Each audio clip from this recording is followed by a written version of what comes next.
All right, so on this segment, we're talking about streaming wars. This is basically anything interesting happening on the news side in terms of the various streaming services, whether we're talking about Netflix, whether we're talking about Alpha Plus, if anyone's even talking about that anymore, whether we're talking about Disney Plus or the Peacock or HBO Max or whatever else.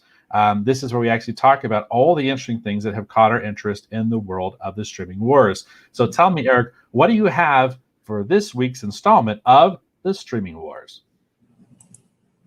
All right, so this is an interesting story here, and I've heard a lot of different spin going both ways on this, and I'm going to present kind of, I guess, both sides of that. So, in the wake of everything going on, Bob Iger is to forego. This is a Hollywood Reporter article. Sorry about that. Hollywood Reporter. This is from March 30th. It says Bob Iger to forego Disney salary, top execs to take pay cuts amid virus crisis.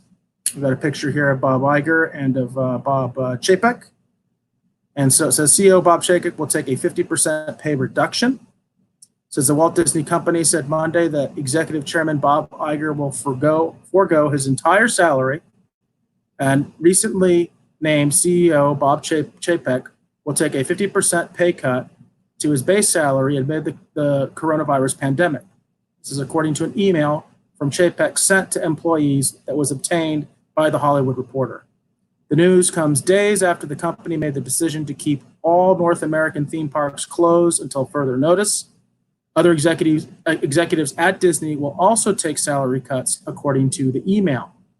Iger has been among the top paid executives in the entertainment and media sector. In the latest fiscal year, he earned $47.5 million as chairman and CEO, down from $65.6 million in fiscal 2018. Chapek's base salary as CEO is $2.5 million, with an annual target bonus of $7.5 million and an annual long-term incentive grant of $15 million. The 50% pay cut applies to his base salary, not to his entire compensation package. So it also said effective April 5th, all VPs will have their salaries reduced by 20%, SVPs, senior vice presidents, by 25%, and EVPs, I assume that means like executive vice presidents, and above by 30%. Said he continued, as we navigate through these uncharted waters, we're asking much of you. And as always, you are rising to the challenge, and we appreciate your support. Your dedication and resilience during this difficult time are truly inspiring, and it gives me renewed confidence that we will come through this crisis even stronger than before. We have so many times, well, I believe he means as we have so many times in our company's history. This article mentions that they are paying quite a few employees in the midst of the shutdown of the theme parks. So there's two different takes that's going on basically with this story. Okay, one is that I'm going to go with the negative first because I like to start off negative and leave positive.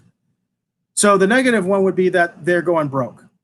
They are in bad fiscal shape, and they need to do this because they are running out of money and they do not have the cash to withstand the storm. So they need to make some drastic cuts, and the guys on top know it, so they're doing it. The more positive spin on this would be that this is a really nice gesture by these CEOs who know that their employees are suffering and probably know that if they don't do this, they probably cannot continue to pay people that are not working. So you kind of can decide for yourself which way you want to go with this. I like to think that there is some humanity here and that they are foregoing their salaries so that they can pay employees. That is the way I would read it too, in all honesty. I think that they are trying to, look at obviously for the solvency of the company. But in addition to that, I do think that they are looking to make sure that their employees are taken care of. And that's a good thing to see. And it's kind of something that makes you feel good, So that's how I'm reading it as well. And Bobby Chambers says there should be more of this. I still think it should be more, though. Take care of your employees. And Bobby, I think a lot of people agree with you. I think a lot of people agree with you. That's the bottom line. And I do hope that that's kind of what's going on. If it is the other scenario, then Disney's in super, super trouble. And so we'll kind of have to see what happens with this. There's been rumors about Apple looking to buy Disney. I can almost guarantee you Disney's in a much better position to weather the storm than Disney is. They're well known to have cash, where a lot of these other companies do not. But yeah, let's hope, and let's hope that these guys are just trying to do the right thing, try to keep their employees, solvent and that kind of thing, and that they're deciding to make a sacrifice as well, on their part, which is good on them.